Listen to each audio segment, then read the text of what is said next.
శ్రద్ధగా ఉండండి. నాకేంటంటే బలహీనత, ఎవరైనా మాట్లాడితే నేను చెప్పలేదు, అక్కడ తాగిపోతాను. నాకు ఎందుకో మొదటి నుండి అలవాటు. గురుదేవులు నాకు అదే చెప్పారు.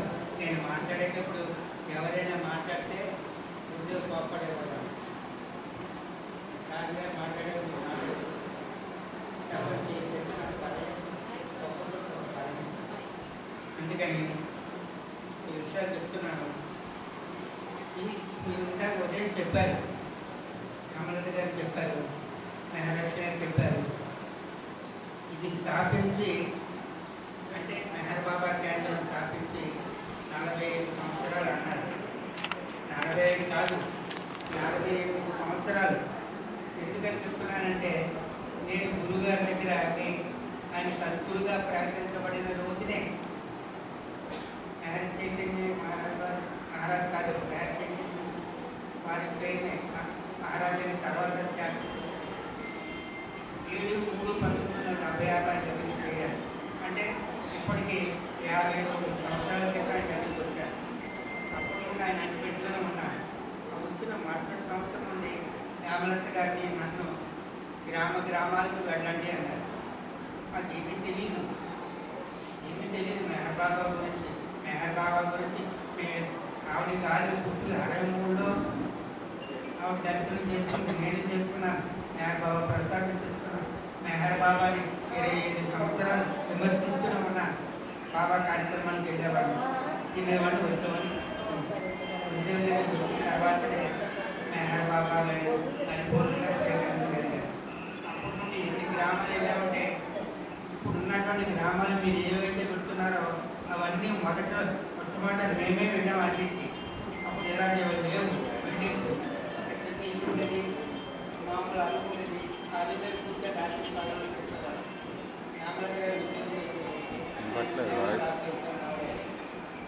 కాలేజీలో ఇంటికి రాకుండా గురుదేవులు చెప్పేవారు, మీరు ఇంటికి రావద్దు, వచ్చే ముందే అక్కడికి ఆయనకి వెళ్ళి అన్ని కుమారులు వెళ్ళి మెహర్ బాబా అందించండి అన్నారు. నాకు తెలియదంటే బాబా చెప్పిస్తారన్నారు. అలాగే అవకాశం ఇచ్చారు. నేను ఇప్పటి వరకు వెళ్ళిన గ్రామాలు మీరు ఎవరు వెళ్ళి లేదు కూడా అవకాశం లేదు. మీకు అవకాశం అనేది ఇప్పుడు నేను చెప్తున్నాను, ఇక్కడ చూడండి. నేను ఇప్పటివరకు దానికి డిస్టర్బ్ చేసి చాలా మర్చిపోయాను. ఇందాక అనుకున్నాను మీకు కూడా ఉత్సాహం వస్తుంది, 4 కోట్లు చూస్తే వెళ్ళాలని. అప్పుడు గురుదేవులు చెబితే వెళ్ళగలిగాను, కానీ ఒక్కొక్కసారి కాదు, 100 సార్లు వెళ్ళాం. ఆ గ్రామాలు ఎంత దూరం, బళ్ళారి కూడా వెళ్ళాం, మెడ్రాస్ వెళ్ళాం, హైదరాబాద్ వెళ్ళాం. ఇక్కడ కొన్ని పందర్బాగ్ నుండే మొదలు పెడతాను. 45 సంవత్సరాల క్రితం పందర్బాగ్కి వచ్చాం. మేమే ఇక్కడ స్టార్ట్ చేసాం. గురుదేవులు మాతో పాటు కొంతమందిని, ఆశ్రమం కొంతమంది తీసుకెళ్ళి తీసుకెళ్ళి పందరపాక, గంగాయపురం, మల్లేపల్లి, గండేపల్లి, జగ్గంపేట, రామయ్యపాలెం, పేరూరు, అమలాపురం దగ్గర పేరూరు అక్కడ, అమలాపురం, అగ్రహారం, పెరికీడు, ఏలూరు, కొవ్వూరు, పూర్ణేశ్వరం, రాఘవాపురం, శ్రీరంగపట్నం,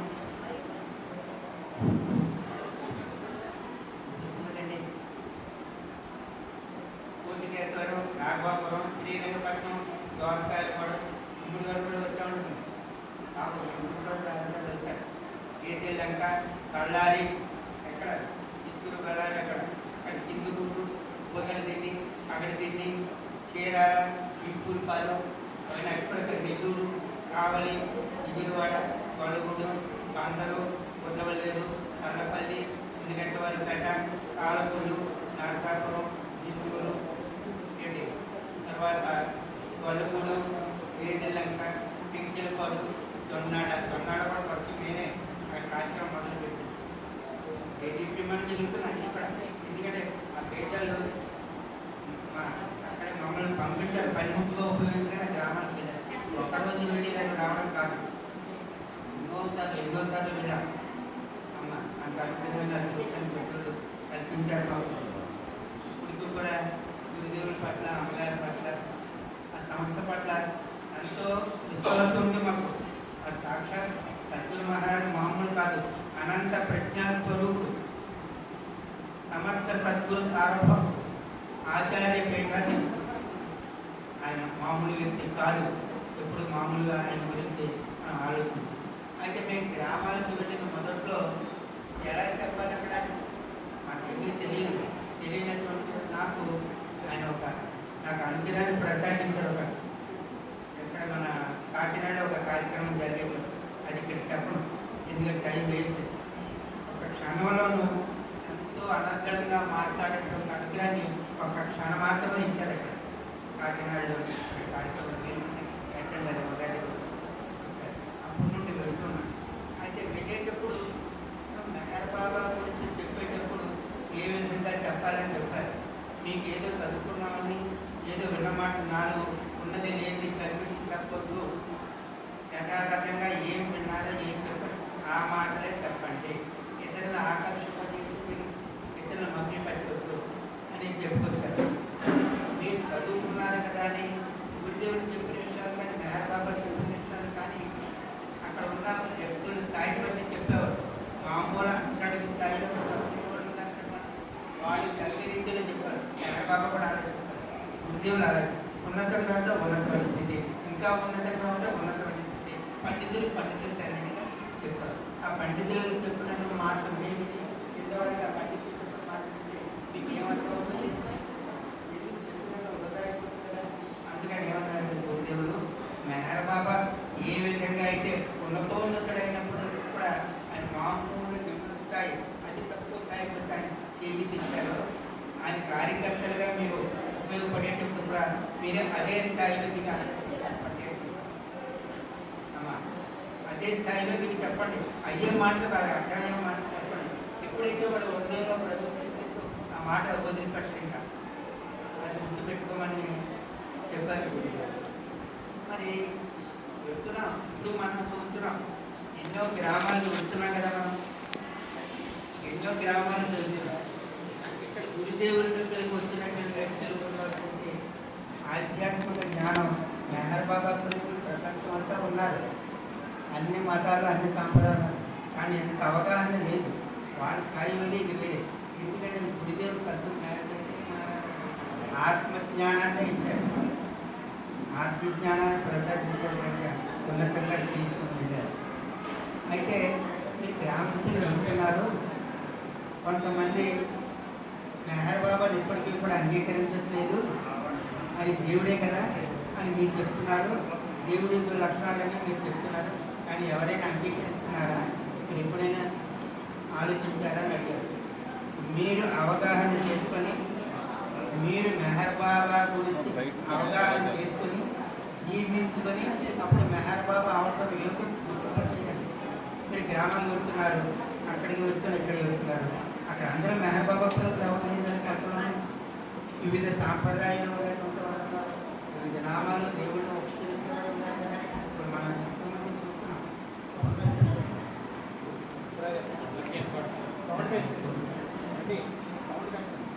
బాబు ఇప్పుడు వినిపిస్తుందా?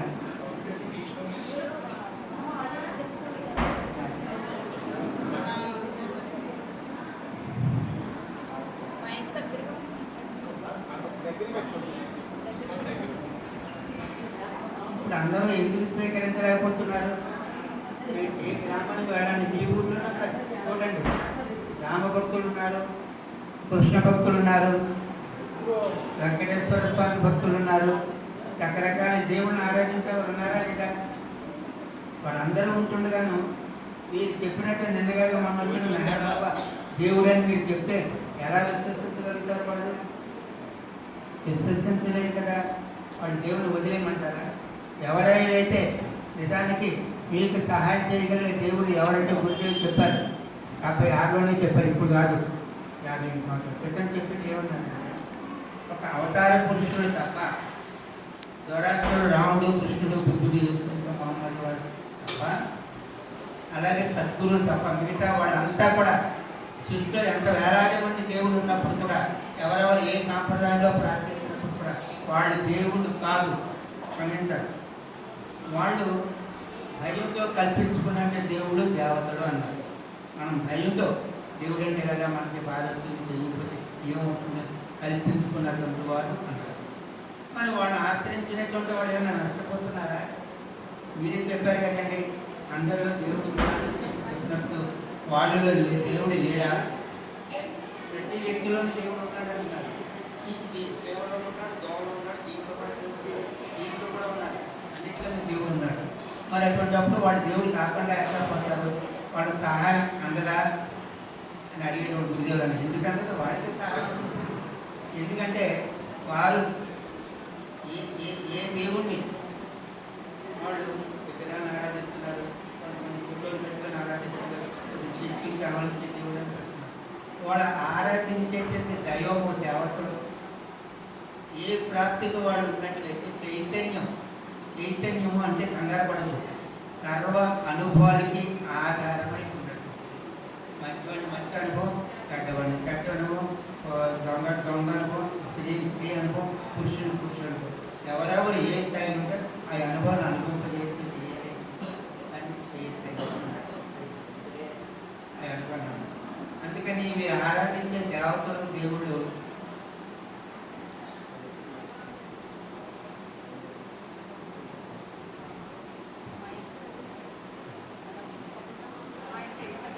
బయటికి వినిపించలేదు. వాళ్ళు ఏ ప్రాప్తికి సహాయం చేయగలిగితే ఆ దేవతలు దేవుళ్ళు కూడా ఏం చేస్తారు, వాళ్ళు విగ్రహాలు ప్రతిష్ఠ చేస్తారు కదా, దాంట్లో ఏం చేస్తారంటే వాళ్ళు ఆగమ శాస్త్ర ప్రకారంగా జనాకర్షణ ధనాకర్షణ అనే శక్తులు ప్రవేశించేస్తారు. ఆ మహాత్ముని ఎవరినో పిలిపించి యజ్ఞ యాగాదికి చేసి ఇస్తారు. దాని ప్రకారంగా ఆకర్షితులు అవుతుంటారు. వాళ్ళు దేని గురించి చేస్తున్నారు? వాళ్ళు కోరికల గురించి పెడుతున్నారు. నిజంగా దేవుడు ఎవరో, దేవుడికి నీకు సంబంధం ఏంటో, నువ్వు ఏమై ఉన్నావు, ఏం కావాలనే విషయాన్ని వాళ్ళు అక్కర్లేదు. మరి ఏదో కోరిక తీరుతున్నారు. కోరిక తీరితే దేవుడు అన్నారు. కోరిక చేస్తుంటే మన ఆ దేవుడు తెలిసి మరొక దేవుడి దగ్గరికి వెళ్ళడం పడ. ఆ దేవుడిని అటు పెట్టుకోమనట్లేదు కదా. మనకి సహాయం చేస్తే దేవుడు, సహాయం చేయకపోతే దేవుడు కాదు అనే విశ్వాసంతో వాడు ఉన్నారు. మనం చెప్పేటువంటి విషయం మెహర్ బాబా చెప్పినప్పుడు వాళ్ళందరూ కూడా చెప్పాలి, సరేనండి మేము రాముడిని ఆరాధిస్తున్నాం కదండి, మేము కృష్ణుని ఆరాధిస్తాము, ఫలానా ఆరాధిస్తాం కదా, వాడు దేవుడు కాదా అని అడుగుతారు. దేవుడే, కానీ ఎలాగ దేవుడు, ఏ విధంగా దేవుడు? మీరు సపోజ్ ఇక్కడ చిన్న విషయం మీకు చెప్తారు. ఇప్పుడు రాముడిని మొట్టమొదట అవతారుడు ఎవరైనా చెప్తున్నాం, సద్గురు కంపుడు అన్నాం. నేను చెప్పారు కదా, 5,000 సంవత్సరాలు అన్నారు. అంటే ఇక్కడ 7,000 సంవత్సరాల క్రితం కంపుడు. ఆ కంపుడు ఉన్నాడు, రాముడు ఉన్నాడు, తర్వాత ధృతరాష్ట్రుడు ఉన్నాడు, రాముడు ఉన్నాడు, బుద్ధుడు ఉన్నాడు. ఈ కంపుడు 7,045 సంవత్సరాల క్రితం ఆయన కార్యక్రమం చేశారు. మన ధృతరాష్ట్ర 6,945 సంవత్సరాల క్రితం ధృతరాష్ట్రుడు. మరి రాముడు 6,375 సంవత్సరాల క్రితం వాడు రాముడు. కృష్ణుడు 5,114 సంవత్సరాల క్రితం కృష్ణుడు వచ్చాడు. బుద్ధుడు 3,646 సంవత్సరాల క్రితం బుద్ధుడు వచ్చాడు. జీసస్ క్రైస్ట్ 2025 కాదు, బుద్ధి చెప్పాలి 3 సంవత్సరాలు వచ్చారన్న 2028 సంవత్సరాల క్రితం యేసు ప్రభు వచ్చాడు. తర్వాత మొహమ్మద్ ప్రవక్త 1400 సంవత్సరాల క్రితం మొహమ్మద్ ప్రవక్త భూమికి వచ్చాడు. మెహర్ బాబా వచ్చి ఇప్పుడు 130 సంవత్సరాలు. ఇదంతా కూడా ఈ అవతార పురుషులు వచ్చేదంతా ఇలాంటి యుగాలు 714.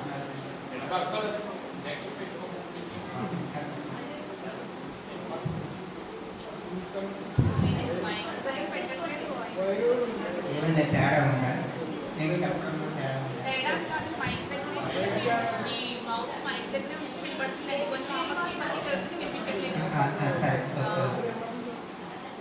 ఇప్పుడు అయితే మీరు ఇతరులకు చెప్పాల్సిన విషయం, మెహర్ బాబా అవసరాన్ని ప్రయోజనం, ఆయన అవసరాన్ని ప్రయోజనం ఏ విధంగా చెప్పాలి? బాబు మీరు నిజమే రామభక్తుడు, మెహర్ బాబా రాముడు కృష్ణుడు చేసుకుంటున్నాం అన్నీ నేనే అన్నాం, ఆయన నేనే. మరి ఈ సహాయం వేరే, ఆయన సహాయం వేరే ఉంటున్నాయి అంటే మెహర్ బాబా తెలియజేస్తారు, సద్గురువులు తెలియజేస్తారు. అందరిలో పరిపూర్ణత్వం ఒకటే అవతారంలో. వేరు వేరు కాదు. ఇప్పుడు 5329 సార్లు సృష్టి ప్రారంభం నుండి అవతారం భూమి మీద అవతరించాడు. 5329 సార్లు అంటే కనీసం 1000 సంవత్సరాలు వేసుకునే లెక్క 53 లక్షల పైన ఉండే ఉంది సృష్టి. 5329 సార్లు. సరే, ఇప్పుడు ఈ ఇక్కడ జ్వరాష్ట్రంలో మొదలు పెడతాం. 6,000 సంవత్సరాల నుంచి జ్వరాష్ట్రం చెప్పిన వాటికి ఇప్పటికి చాలా తేడా ఉంది కదా. నేను చెప్పిన విషయాలు మీరు ఏమైనా చెప్పగలుగుతున్నానా? నేను అప్పుడు లిపి లేదు, గ్రంథస్థం లేదు, ఏమీ లేదు. అనువంశిక వాళ్ళు చెప్తారు, ఒక తర్వాత ఆయన గురించి చెప్తారు. సరే, అప్పుడు వారు అవతరించిన కాలం 5,000 సంవత్సరాల క్రితం. మనుషులు ఆది మానవులు అక్కడంతా జ్వరాష్ట్ర దగ్గరికి వచ్చాడు. జంతువులు మానవుడిగా అవతరించి వచ్చినటువంటి స్థితి జ్వరాష్ట్ర కాలం. వాడికి తగిన విధంగా ఆ జంతు స్థాయికి వచ్చిన వాడు తగినగా ఇది చెప్పాడు, మంచి మాటలు, మంచి పాటలు, మంచి మాటలు. తర్వాత రాముడి కాలం వచ్చేవాడికి మళ్ళీ కొంతకాలం అయింది కదా. అంటే ఏ అవతార పురుషుడు ఏ కాలంలో ఆయన కార్యక్రమం చేశారో అప్పుడు ఉన్నటువంటి మనుషులు మనస్సులు ఏ స్థాయికి ఎదిగాయో ఆ స్థాయికి తగినట్టుగానే చెప్పారు. అంతకు మించి చెప్పలేదు. మీరున్నారు, బాగా చదువుకున్నారు, ఎంఏ చదువుకున్నారు. మీరు ఎంఏ చదివేటప్పుడు మీ స్థాయికి తగినట్టుగా చెప్తారు. 1వ తరగతి చదువు చెప్పే టీచరు ఎంఏ స్థాయికి చెప్పగలగారు. కొన్ని ఎంఏ స్థాయికి చెప్పినట్టు మీరు 1వ తరగతి స్థాయికి చెప్పగలరా? స్వీకరించలేదు కదా. అంటే అప్పుడు మానవ యొక్క మనసు ఎంత ఎదిగిందో ఆ స్థాయిలో వారు సహాయం చేశారు. ఆ సహాయం మానవాళికి అందదు కనుక ఇప్పుడు మెహర్ బాబా ద్వారా అందించాలి. ఎందుకు మెహర్ బాబా అంటే మెహర్ బాబాలోనే ఇప్పుడు మెహర్ పూజలో ఒకటి చెప్పారు. అవతారం గురించి చెబుతూ సృష్టికంటే తండ్రి అయిన భగవంతుడు ఒక్కడే, ఒకే భగవంతుడు అనేక పర్యాలు భూమి మీదకి అవతరిస్తున్నాడు. పలానా అవతారుడు పేరు చెప్పి అవతరిస్తున్నాడు. అందులోకి వాడిలో ఉన్నటువంటి శక్తి, జ్ఞాన, ఆనందాలు ఏమైనా తేడా ఉంటుందా? అవతరణకి మధ్య ఏం ఉండదు. అంతా ఒకటే. అనంత శక్తి, అనంత జ్ఞానం, అనంత ఆనందం అంతా ఒకటే. కానీ మానవాళికి అందించే తీరులో మాత్రం తేడా ఉంటుంది. మీరు 1వ తరగతి పిల్లాడు చెప్తే 1వ తరగతి స్థాయి చెప్తారు, 2వ తరగతి 2, 3, 4, 5 చెప్తారు. అదే అవతార పురుషుడు కూడా అప్పుడు మానవాళి వాడికి సరిపడదు కనుక రాముడు అవతరించిన కాలంలో ఉన్నటువంటి వారికి ఆ సహాయం అంటే కనుక మళ్ళీ అవతరించవలసి వచ్చిన ద్వారా కృష్ణుడిగాను బుద్ధుడిగాను వేసుకుంటున్నాం. ఇప్పుడు ఈ రాముడిని ఆశ్రయించారు. నేమంటున్నాం, రాముడు కృష్ణుడు బుద్ధుడు వేసుకుంటున్నాము మెహర్ బాబాయే అని అంటున్నాం. మరి నేను రాముడు వదిలేస్తే నష్టపోతానేమనండి అని మీరు అనొచ్చు. ఏమీ నష్టపోవట్లేదు. ఎందుకంటే ఒక్కొక్క అవతార పురుషుల్లోనూ ఆ తర్వాత వచ్చిన అవతార పురుషులు మనం జ్వరాష్ట్రం, తర్వాత రాముడు. రాముల్లో జ్వరాష్ట్రుడు ఉన్నాడు, కృష్ణుడు ఉన్నాడు. కృష్ణులో జ్వరాష్ట్రున్నాడు, రాముడు బుద్ధుడు అవతారాలు ఉన్నాడు. బుద్ధ భగవానుడు ఉన్నాడు, బుద్ధ భగవానుడు జ్వరాష్ట్రుడు ఉన్నాడు, రాముడు ఉన్నాడు, కృష్ణుడు. మహమ్మద్ ప్రవక్తలో జ్వరాష్ట్రున్నాడు, రాముడు ఉన్నాడు, కృష్ణుడు ఉన్నాడు, బుద్ధుడు ఉన్నాడు. మెహర్ బాబాలో రాముడు ఉన్నాడు, జ్వరాష్ట్రున్నాడు, బుద్ధుడు ఉన్నాడు, యేసుక్రీస్తున్నాడు. అంటే 7 అవతారాలు కలిసి స్థితి. 7 అవతారాలు మెహర్ బాబాలో ఉంది. 7 అవతారాల చైతన్యం శక్తి, జ్ఞాన, ఆనందం మీకు సహాయం చేయగలిగే సంబంధత మెహర్ బాబాలో ఉంది. అందుకని మెహర్ బాబాను స్వీకరించాడు.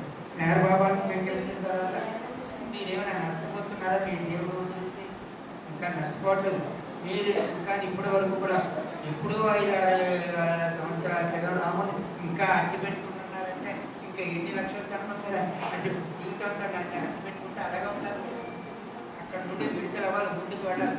ఒక అవతార పురుషుడు ఉన్న సంబంధం 2వ అవతార పురుషుడు దాట, 2వ అవతార పురుషుడు 3వ అవతార పురుషుడు దాట, దాటుకుంటూ వెళ్ళాలి. ఈ ప్రవాహానికి మనసు రావాలి. చిన్నగా చెత్త చేశారండి ట్రైన్ వెళ్ళేటప్పటికి అక్కడ చెత్త అంతా ఆటంకం అయితే మలుపు జరిగితే మీరు అలా ఉంచుతారది. మలుపు దగ్గరికి వెళ్ళేది పడతారది కదా. కాబట్టి మళ్ళీ అక్కడ క్లియర్ అవ్వడానికి ఇంతకంటే చెత్త అంటారు. అలాగే ఈ చైతన్యానికి ఒక త్రోపు, ఒక మలుపు. త్రోపు అంటే నీరు అక్కడ అడ్డానికి వచ్చింది, మళ్ళీ మలుపు చెప్పాలంటే నీరు సహాయం కావాలి. త్రోపు మలుపు చైతన్యం చెప్పడానికి ఏ అవతారం పురుషులు ఆ అవతార పురుషులు కావాలని సహాయం. ఇప్పుడు మెహర్ బాబాని మీరు అడ్డు పెట్టుకున్న దాంట్లో మీ దేవుడిని దేవతలు ఎవరిని వదిలిపెట్టలేదు. మీరు రాముని విశ్వసించారు, మీరు యేసుప్రభుని విశ్వసించారు. ఆ యేసుప్రభుని ఇంకా గట్టిగా గట్టిగా గట్టిగా పట్టుకుంటారు. అప్పుడు లేడాయన. ఇప్పుడు సహాయం చేసే స్థితి ఎవరు ఉంది? మెహర్ బాబాలో ఉంది. మెహర్ బాబాని పట్టుకోవడం ద్వారా మీరు యేసుక్రీస్తు వాళ్ళంతా రాముడు గట్టిగా ఇంకా మరింత మంచి కట్టుకుంటున్నాడు. అప్పుడు ఏం చేస్తున్నాడు? మీరు ఎప్పుడైతే మెహర్ బాబాని ఆరాధించారు, ఆయన గ్రామపాత్రుడిని, ఆయన గ్రామకి నేను దాసు చెబుతున్నాను, ఆయన అంగీకరిస్తున్నాను, విశ్వసిస్తున్నాను అన్నప్పుడు మెహర్ బాబా బాధ్యత తీసుకుంటాడు. మీరు ఎక్కడైతే ఆగిపోయారో అక్కడ నుండి ఇంగ్లీష్ చేద్దాం. మళ్ళీ రాముడు మీరు తలవమన్నా తలవు, పొరపాటు కూడా తలవు. ఎందుకంటే రాముడితో బందీ అయి ఉన్నారు. ఇక్కడ నుండి విడిది చేస్తాడు, ఆయన పూర్తిగా విడిది చేస్తాడు. అందుకని మెహర్ బాబా అంటారు, పోనీ నా దగ్గరికి వచ్చాడు మీరు ఆలోచించండి, ఏమంటే మా గురు సాంప్రదాయాలు వాళ్ళు ఉన్నారండి, మా దేవుళ్ళు ఉన్నారండి, వారు ఉన్నారండి, వీరు ఉన్నారు అంటారా లేదా అని. అందుకని మెహర్ బాబా అంటారు, మీ గురువుల్ని, మీ దేవుడిని, దేవతని అందరిని పుచ్చుకొని నా దగ్గరికి వచ్చాడు. మీరు ఏం వదిలిపెట్టద్దు. మీ రాముడు ఇష్టమా, రాముని ఆరాధన, అమ్మవారి ఇష్టమా, అమ్మవారిని పుచ్చుకోండి, లేకపోతే యేసుక్రీస్తు ఇష్టమా, అందరినీ పుచ్చుకొని మీ సాంప్రదాయాలు, మీ గురువులు, మీ దేవుళ్ళు, దేవతలు, ప్రార్థనలు అన్నీ పుచ్చుకొని నా దగ్గరికి వచ్చాడు. ఇలా రావడం దేవతలు క్రమంగా నీ దేవతను వదిలిపెట్టి దేవుడు వదిలిపెట్టాడు. నువ్వు చేస్తూనే ఉంటావు ఆరాధన. క్రమంగా ఆయన మానసిక శస్త్రవేత్త మార్చేస్తాడు. ఆయన అక్కడక్కడ నిండి అవన్నీ తుడిచిపెట్టేస్తాడు. తర్వాత ఆ ఫోటో పెట్టమని పెట్టడం, ఆ నామాన్ని ఉచ్చరించమని ఉచ్చరించడం. అక్కడ శక్తి సామర్థ్యాలు కలిగినట్టు. ఇప్పుడు మీరు పోనీ నేను విశ్వసిస్తున్నాను మెహర్ బాబాని అంటే మన విశ్వాసం ఏ పనిది? మీ విశ్వాసం ఆయన పట్ల పరిపూర్ణంగా ఉందా? పరిపూర్ణంగా ఉంటే మీకు ఇప్పుడే ఉదయం చెప్పుకున్నాం, మన సోదరులు చెప్పారు, ఆవిడ అందరూ చెప్పారు. మరి ఉన్నప్పుడు ఈ కష్టాలు, కన్నీరు, బాధలు ఇవన్నీ వస్తున్నాయి లేదా? వస్తే మనం తట్టుకోగలుగుతున్నామా? అంటే మన గుడి దేవుని దగ్గరికి వచ్చినటువంటి వారు తట్టుకుంటున్నారు. ఎందుకంటే అవగాహన ఉంది కానీ బయట వాళ్ళు మెహర్ బాబా కూడా తట్టుకోలేకపోతున్నారు. వాళ్ళు కూడాను ఏం చేస్తున్నారు?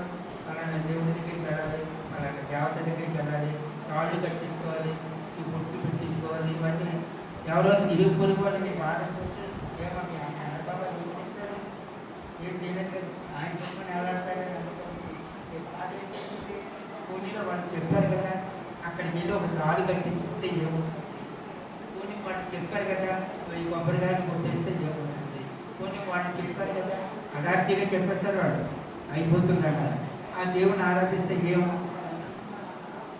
ఈ యొక్క ఆలోచన చాలు, మీరు ఏ భగవంతుడిని, ఏ మెహర్ బాబా అనేది ఇప్పటి వరకు ఆరాధించారో ఆయన అనుగ్రహాన్ని పూర్తిగా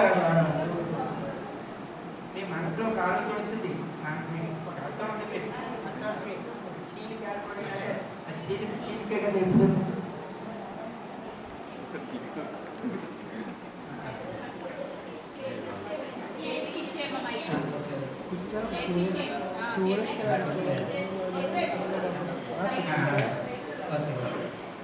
నాకు జనరల్గా ఏమిటంటే అందరికీ చెప్పాలి, అందరూ చూడాలని ఉంటూ ఉంటుంది. దాని ఇక్కడేమో కుదరదు, పర్వాలేదు.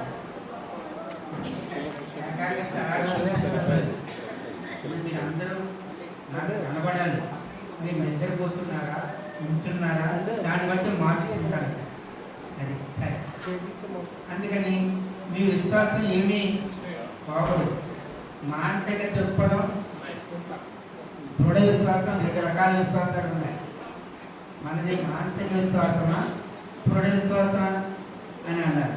మెహర్ బాబా నేను ఎప్పుడు సంఘటనలు ఉదాహరణగా చెప్పను, కానీ ఇప్పుడు చెప్తాను. మెహర్ బాబా ఉన్నప్పుడు అక్కడ ఆరంగంలోనూ మెహర్ బాబా మెహరాజ్ దగ్గర ఉన్నప్పుడు మంచినీరు ఉండేది కాదండి. అక్కడ చాలా కష్టం, ఎక్కడో అక్కడ ఆరంగా అని చెప్పి అందరికీ తెలుసు. ఆరంగా ఉంది కదండి, వాళ్ళు చాలా పేదవాళ్ళు. ఇప్పుడంటే తడికి కూర్చిస్తున్నారు. ఇప్పుడు నేరపాపలో వచ్చిన తర్వాత కూర్చిస్తారు. వాళ్ళు చిన్న కోచిలాగా పెట్టుకునేవారు, చిరిగిపోయిన పని చేసుకున్నారు. వాళ్ళు ఏం చేస్తారంటే వాళ్ళంతా అనుకున్న వాళ్ళు ఒక బావి తవ్వారు. మామూలుగా తవ్వేటప్పటికి ఎంత తవ్వితే నీరు రావట్లేదు. ఒక దగ్గర నీరు వస్తుంది అనేటప్పటికి అక్కడ అడుగుని ఒక రాయి పడిపోయింది కదా. రాయి పడిపోతే మళ్ళీ నీరు ఎలా వస్తుంది?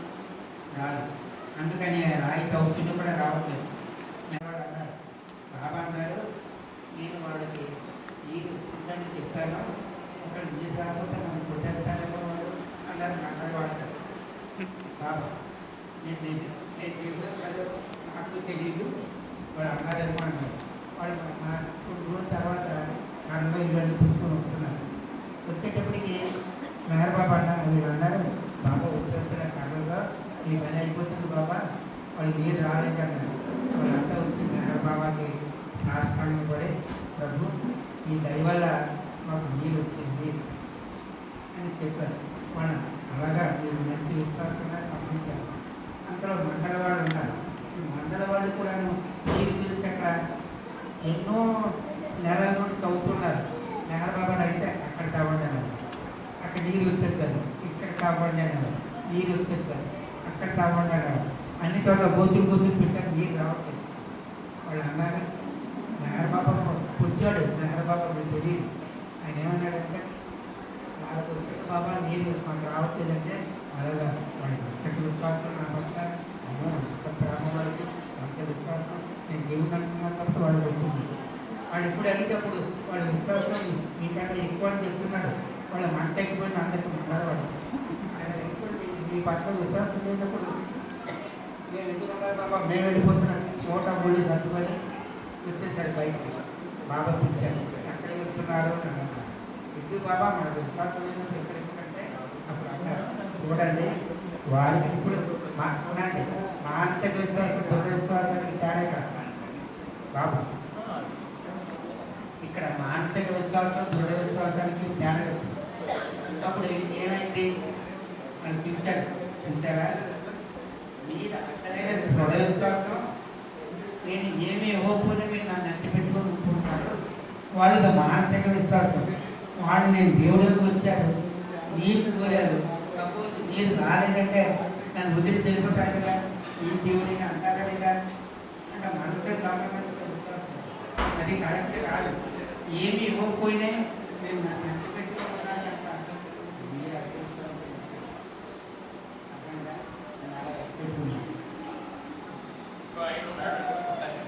ఇంకో 10 నిమిషాలు మీకు అవకాశం ఉంటే చాలా అవకాశం.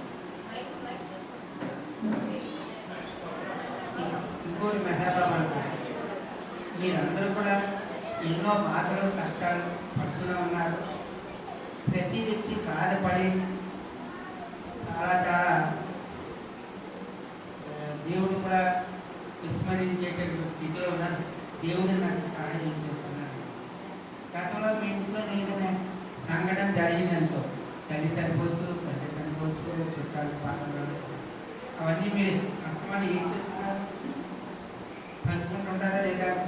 ఇప్పుడు అందరూ లేకపోతే కొంతమంది ఇంట్లో జరిగినవి పంచుకుంటుంటారా లేదా? ఇంట్లో గుర్తుకొస్తుంటాయి లేదా? ఏమా చూస్తూ ఉంటారు. అలాంటి అన్ని ఘటాన్ని మీరు తలుచుకోవడం ద్వారా అది మిమ్మల్ని బంధిస్తుంది అని అన్నారు. బంధిస్తుందంటే మీకు ఆటంకాలు కలిగిస్తుంది. ఒక భార్య భర్తలు ఉన్నారు, భార్య పోయింది, భర్త ఉన్నాడు, భర్త పోయాడు, భార్య పోయింది. కానీ వీళ్ళు ఎవరైతే బ్రతికున్నారో వాళ్ళు ఏమనుకుంటారు, అవన్నీ నెమరేసుకుంటారు. ఆయన ఇలా చేశాడు, నా భార్య ఇలా చేసింది, ఇప్పుడు లేదు, ఈ కష్టాలు బాగా అనిపిస్తున్నాను నెమరు వేసుకుంటారు. జ్ఞప్తికి వస్తుంది. ఈ జ్ఞప్తికి రావడం ఏంటంటే మనిషిని ఆరాపూర్వంగా చేసేస్తుంది, బంధిస్తున్నారు. ఎందుకంటే వాళ్ళకి నీకున్న బంధన అనుభవం, మంచి చెడు ఇవ్వడం పుచ్చుకోవడంతో అయిపోయింది. ఇంక దాని గురించి మీరు ఆలోచించవలసిన అవసరం అంటే ఆ అనుభవం అక్కడ మంచి పూర్తయింది. పూర్తయిన తర్వాత వాళ్ళ గురించి మీరు ఆదరణ చెందడం ఎందుకు? మీరు ఉన్నది వర్తమానంలోనే ఉన్నారు. ఇప్పుడే ఉన్నారు. భూతకాలం వద్దు, భవిష్యత్ కాలం వద్దు. అది నిజానికి చెప్పాలంటే దేవుడు భూతకాలం లేదు, భవిష్యత్తు అది కాలమే లేదానికి ఉన్నది వర్తమానమే ఉంది. అందుకని మీ వర్తమాన కాలంలో మీరు ఎలాగా అప్పుడున్న పరిసరాలను బట్టి పరిస్థితులను బట్టి అడ్జస్ట్ అవ్వడం తెలుసుకుంటే మీకు ఏ బంధన ఉండదు, ఎవరు మీరు బంధించలేదు. అయినా మీరు బంధిస్తున్నారు, నా కర్మ బంధిస్తుందని ఆయన ఆలోచన ఎందుకు? ఈ ఆలోచనే మిమ్మల్ని కుంగదీసేస్తుందన్నారు. అన్నట్టు దేవుడు శక్తి సంపన్నుడైనటువంటి మేరప్రభు అండగా నేను ఉండగా నేను ఎందుకు పాడాలి? నాకు ఎందుకే కష్టాలు? ఈ కష్టాలు నాకు కాదు, నేను సుఖంగానే ఉన్నాను. ఒక మాత్ర వేసుకుంటున్నారు, ట్యాబ్లెట్ వేసుకున్నావు లేదా? మీ భావన ఏముంటుంది? ట్యాబ్లెట్ వేసేసుకున్నాం. కానీ మీ భావన ఆయన సహాయం పొందాలంటే రోగి, రోగము, వైద్యుడు, ఔషధము, నివారణ అంతా మేరబాబా వేసుకోండి. అర్థమైందా? రోగి, నేను రోగి, నాకేదో రోగం డాక్టర్ దగ్గర నేను వైద్యుడి దగ్గర ఔషధం మందు ఇచ్చాను, వేసుకుంటున్నాను. నా దుఃఖాన్ని ఎలా ఉండాలి? దేవుడు, రోగి, రోగము, వైద్యుడు, ఔషధము, నివారణ మెహర్ బాబా వేసుకుంటుంది. వృద్ధిలో తగ్గిపోతుంది. ఎందుకంటే నీకు ఆపాదించుకుంటే దేవుడు ఆపాదించుకుంటుంది. అర్థమైనా? అందుకని మెహర్ బాబా అతని గురించి మేము ఆలోచించు, హాయిగా నిశ్చింతగా ఉండండి. ఇంకా ఉదయం మన స్వాతంలో ప్రసాదే చూస్తాం. నీకు ఆపాదించుకోదు, మంచి చేయి చెడు చేయి నీకు ఆశపడదు.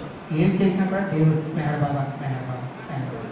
అలాగని నేను చెడ్డ ఆలోచనలు వచ్చి క్రూర స్వభావాలు కలిగి ఎవరికి అపకారం చేసిన ఆలోచన కూడా వస్తుందా లేదా?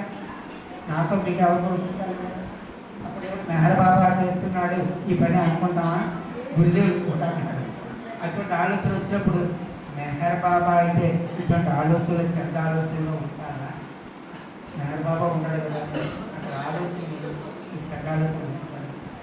అప్పుడు మీకు ఏ బంధన ఉండదు, ఏ కర్మ ఉండదు, ఆయన ఉంటారు. అందుకని ఈ విధంగా జీవించండి. తర్వాత మీరు ప్రతిరోజు కూడా మీరు ఏ భావనతో కూర్చుంటారు? మెహర్ బాబా మెహర్ బాబా అనుకోండి. ఎద్దరు లేచేటప్పుడు మెహర్ బాబా మెహర్ బాబా మన స్వాతంత్రం కూడా కలిగి. అది కాకుండా మనం ధ్యానం చేయట్లేదు, ఏకాగ్రతతో ఉండట్లేదు, దేవుడు చెప్పినట్టుగా ఏ సాధన చేయట్లేదు. మరి ఆయన సహాయం కాకుండా అవుతుంది. ఎందుకంటే మీ భావన ఎలా ఉండాలి అంటే అనంత ప్రజ్ఞాస్వరూపుడు మా జాగ్రత్త. లేకపోతే మీరు చెప్పండి ఒకసారి,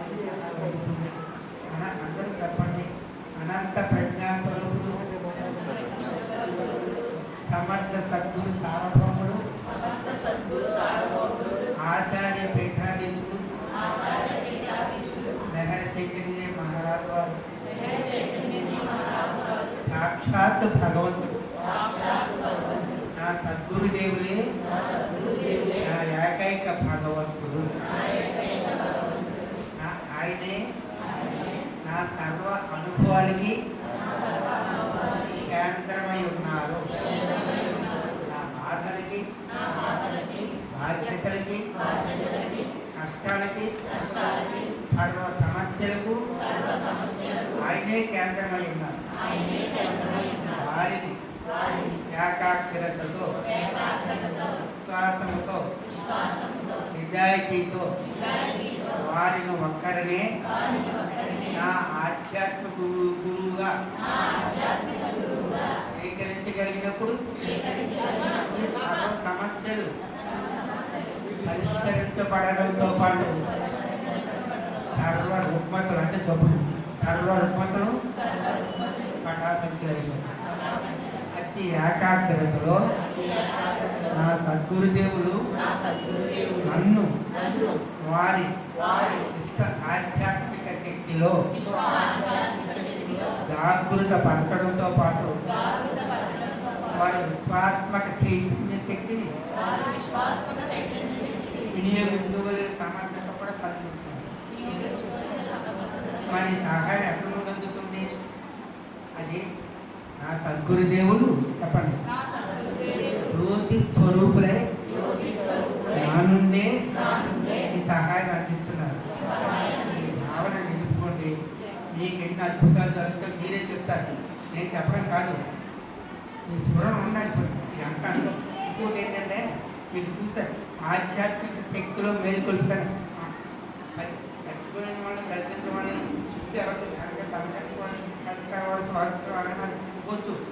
ఆధ్యాత్మిక శక్తిలో సత్తులు ప్రవేశపెట్టడం అంటే అది సాధ్యమైనటువంటి పని కాదు, ఎంతో కష్టతరమైనటువంటి. అటువంటి ఆధ్యాత్మిక శక్తులు మీరు ప్రవేశపెట్టడం కాదు. ఆధ్యాత్మిక శక్తిలో ప్రవేశపెట్టకుండా ఆయన అనంతమైన దైవ శక్తి, ఆయన యొక్క శక్తిగా సృష్టి కార్యక్రమం శక్తి అది కూడా అడగకుండానే నువ్వే ఉపయోగించుకుంటావని ఆ పని నువ్వే చేసుకుంటావు. ఆయన వచ్చి నీకేం ఉండదు, ఆ సహాయం అందుకుంటాను. అంత అద్భుతం. మరి ఇంకొక చిన్న విషయం కూడా చెప్తాను, ఆపేస్తాను. ఏంటంటే మనం చేసే ప్రతి పనికి కూడా ఆదిశక్తి యొక్క సహాయం. ఆదిశక్తి అంటే అవ్యక్తంగా ఉన్నటువంటి స్థితి, దేవుడు పరబ్రహ్మ పరమాత్మ, అది ఆదిశక్తి. మనం సృష్టి కార్యక్రమానికి పరమాత్మ సహాయం ఆద్యశక్తి. ఈ ఆద్యశక్తి సహాయం కూడా మనకు కావాలి.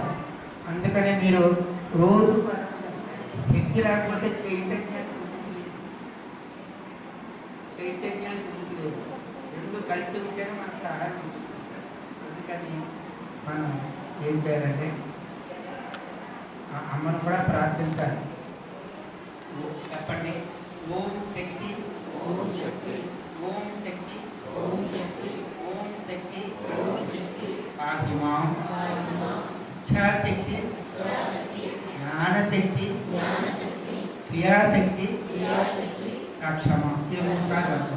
ఓం శక్తి, ఓం శక్తి, ఓం శక్తి, ఓం శక్తి, ఓం శక్తి, ఓం శక్తి, పాహిమాం, ఇచ్ఛాశక్తి, జ్ఞానశక్తి, క్రియాశక్తి, రక్షమా. ఓం శక్తి, ఓం శక్తి, ఓం శక్తి, ఓం శక్తి, పాహిమాం, ఇచ్ఛాశక్తి, జ్ఞానశక్తి, క్రియాశక్తి, రక్షమా. అని ఇదేనా కానీ గుర్తుపెట్టుకోగలం కదా. మనం ప్రయత్నం చేయండి కదా, ఎంతవరకు వస్తే అంతవరకు చేయండి. ఆ సహాయం మీరే చెప్తారు. కొన్ని ఉన్నాం మీ అంత సాధన చేయట్లేదు, ఆయన చేసినంత సాధన కూడా నేను చేయట్లేదు. పెద్దలాగా చేసిన సాధన, లేకపోతే ప్రసాద్ వాళ్ళు చేసిన మాకే సాధన లేవు. No fighting. గురుదేవి దగ్గరికి వచ్చింటారు. నేను ఎవరి దగ్గరికి వెళ్ళనే, ఎప్పుడు వెళ్ళే, ఎక్కడ వెళ్ళే, గురువు దగ్గరికి వ్యతిరేకించిన వాళ్ళ దగ్గరికి మమ్మల్ని వెళ్ళమన్నారు. మీరు ఇండిపెండెంట్గా వచ్చేది మెహర్బాబా వర్క్ అన్నారు. అందుకని మాకేం రిస్ట్రిక్షన్ లేదు. నేను గురుదేవుడు మీరు అందరూ ధ్యానం చేయమన్నారు. గురుదేవుడు నేను ధ్యానం చేయలేనండి, కళ్ళు మూయలేదు, చచ్చిపోయేటప్పుడు కట్టుకుంటాను అంటే ఏమన్నాడు తెలుసా, నీకు ఆ సంస్కారం ఏంటి, ధ్యానంలో ఏం కూర్చుంటారు బయట దగ్గర పెట్టుకోండి. నీకు ధ్యానం చేయాలనేటువంటి సంస్కారం ఉన్నప్పుడు నువ్వు ధ్యానంలో ఏ విధంగా కూర్చోగలుగుతావు? నువ్వు చేసే ప్రతి పనికి సంస్కారం అయితే నాకు మూలధనం. మంచి చేయాలి, చేసేయండి, అది చేయాలి. ఆ సంస్కారం నాకు లేదు, ధ్యానం చేసే సంస్కారం లేదు. అలాగే ధ్యానం చేసుకుంటారు. ఈ పని మీరు చేస్తూనే ఉంటారు, నా వరకు వస్తున్నారు. అందుకని దాని సహాయం అన్నీ చేయడం కాదు. ఎవరెవరు అనుగ్రహించబడాలి, ఎప్పుడు అనుగ్రహించబడాలి, ఏ విధంగా అనుగ్రహించబడాలి, ఎవరి తర్వాత ఎవరు ఆ గమ్యం చేరాలని ఇదంతా ఇష్టం చేస్తుంది. ఆ విధంగానే మనం పడతాం. ఈ విధంగా మీరు ఆరాధించే దైవం అనంతమైనటువంటి ఆయన వదిలిపెట్టే చేసిన మీ బాధ బాధ్యత ఆయన జై బాబా.